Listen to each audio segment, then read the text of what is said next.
बघा तिसरं गणित आहे. वडिलांच्या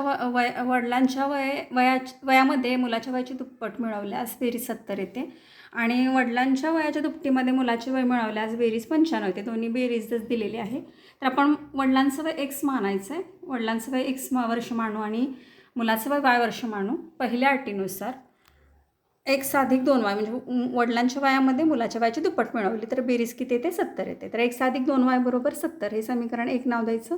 दुसऱ्या अटीनुसार दुसरी अट दिलेली आहे. वडिलांच्या वयाच्या दुपटीमध्ये मुलाचे वय जर मिळवले तर बेरीज 95 येते. मग 2x अधिक y बरोबर 95. समीकरण 2.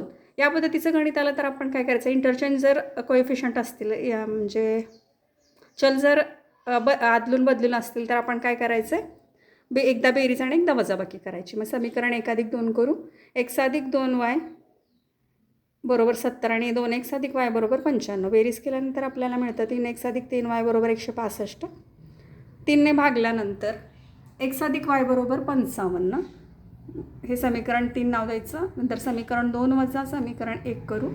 2x अधिक y बरोबर 95 वजा x अधिक 2y बरोबर 70. वजाबाकी केल्यानंतर x वजा y बरोबर 25 मिळेल. 95 वजा 70 25.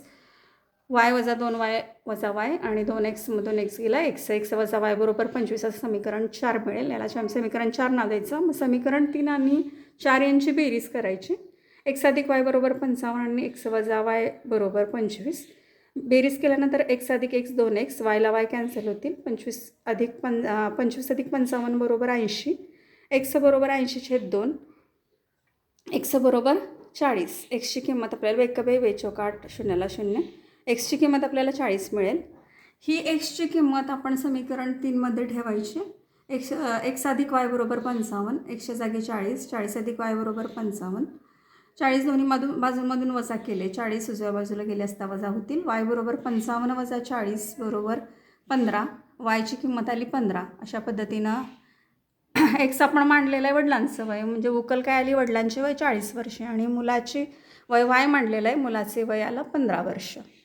वडिलांचे वय 40 वर्ष आणि मुलाचे वय 15 वर्ष. सोपं आहे गणित एकदम.